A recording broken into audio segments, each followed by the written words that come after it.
En el Perú existen 500.000 bodegas.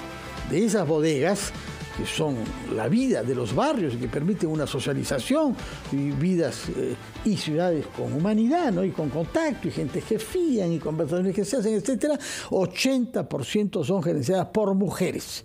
Y con mucha honra recibimos ahora a la presidenta del gremio de las mujeres bodegueras del Perú, es decir, que representan al 80% de las bodegas de nuestro Perú.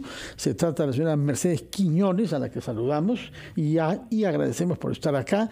Cuéntenos, por favor, por qué ustedes temen que pueden verse afectadas por el cambio de la política tributaria del Ministerio de Economía y Finanzas. El Ministerio nos ha prometido en todos los tonos que está actuando para dinamizar las pequeñas empresas y micros. ¿Por qué teme usted que el cambio en los impuestos, sobre todo en el selectivo al consumo, pueda perjudicarlas? ¿Cómo están? Buenos días. Buenos días, señora Gracias Quiñones. por el espacio y por la apertura. El tema con las reformas tributarias viene el temor por el alza del impuesto selectivo al consumo, que si bien es cierto es un impuesto pues que no está directamente dirigido a nosotros, sino más bien grava pues productos que nosotros expendemos en la bodega.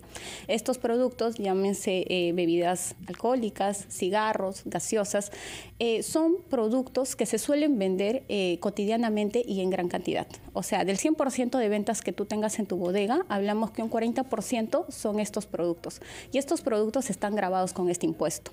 Entonces, al haber un alza de este impuesto, obviamente va a haber un alza en el precio de estos productos. Entonces, por ello, se suele pues ver la menos compra de este tipo de productos, que si bien es cierto, pues no son productos indispensables, pero sí son productos que ayudan a mantener pues la sostenibilidad de las bodegas. ¿Como por ejemplo?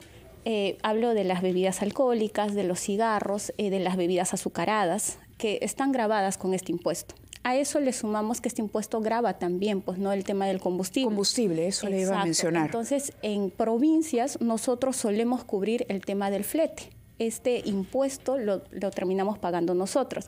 Entonces, ¿qué hacen las empresas productoras de estos productos? Obviamente, al momento de hacer la venta de estos productos, pues nos cobran este impuesto. Entonces, nosotros no siempre, obviamente, vamos a cobrar este impuesto pues directamente a nuestros compradores, porque si no, más bien nosotros tratamos de ver este tema como que ver el tema de utilidades, ¿no? Entonces, también poniéndonos en la posición de nuestros consumidores y nosotros encontrándonos en una etapa de recesión económica, pues nosotros lo que vemos es más bien cómo desde la posición en la que estamos apoyar a nuestros consumidores. Los ingresos para la canasta básica familiar siguen siendo exactamente los mismos.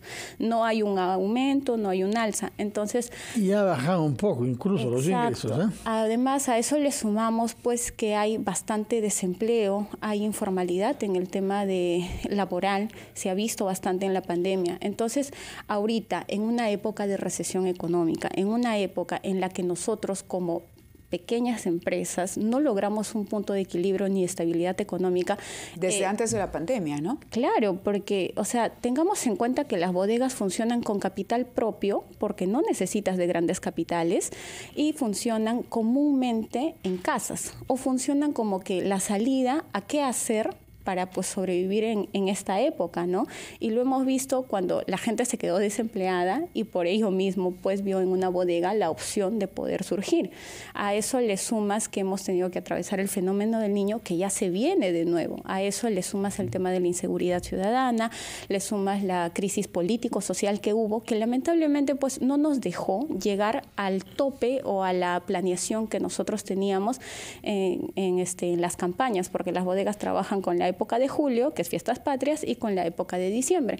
Entonces, al no alcanzar tú el punto de equilibrio, entonces, ¿cómo tú puedes cubrir el alza de impuestos? Se habla de reformas tributarias que básicamente pues nos dicen, ¿no?, que tendríamos solamente el nuevo RUT y el régimen general.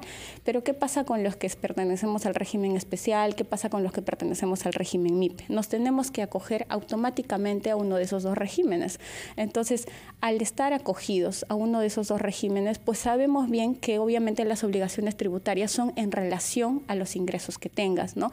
Entonces, es algo que se debe de evaluar bien, ya que a estas alturas y en este punto, pues nosotros desde la posición que ocupamos y al ser pequeñitos, y teniendo en cuenta que no hemos tenido pues ningún tipo de apoyo. ¿Qué es lo que le plantearía usted si el ministro de Economía, Alex Contreras, estuviera acá delante de usted?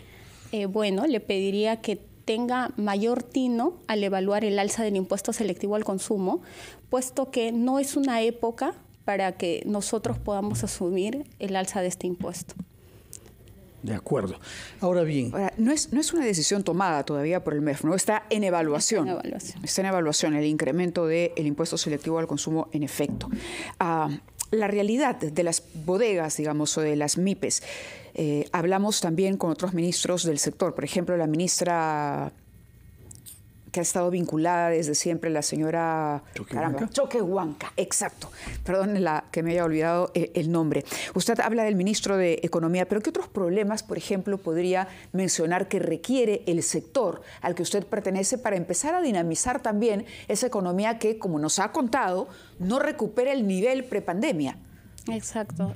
No solamente hablamos de este problema, ¿no?, sino también enfrentamos problemas como la delincuencia, el cobro de cupos, la extorsión.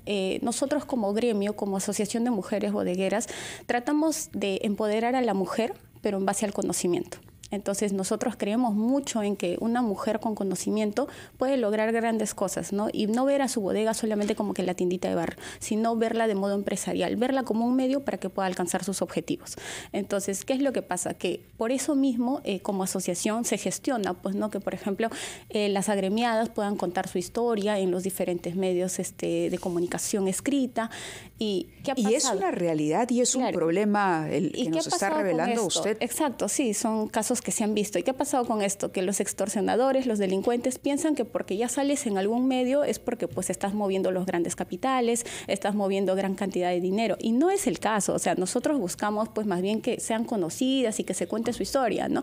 Pero los delincuentes lo ven como que, ya, entonces es porque tiene mucho dinero y han empezado pues los temas de extorsión. Señora Quiñones, una razón de más nos ha dado para agradecerle haber estado acá. Nos ha naturalmente sido muy útil escuchar de viva voz la realidad que las bodegas dirigidas por mujeres, como es el caso de usted, que es la presidenta del gremio, y nos alegra mucho saber que usted resiste a las presiones de la delincuencia en nuestro país, que cobran cupos, que extorsionan y que quieren hacer préstamos para luego, ya sabemos, cobrarlos gota a gota. Muchas gracias y muy buenos días y mucho éxito, por favor, con sus gestiones para que la política tributaria no penalice a las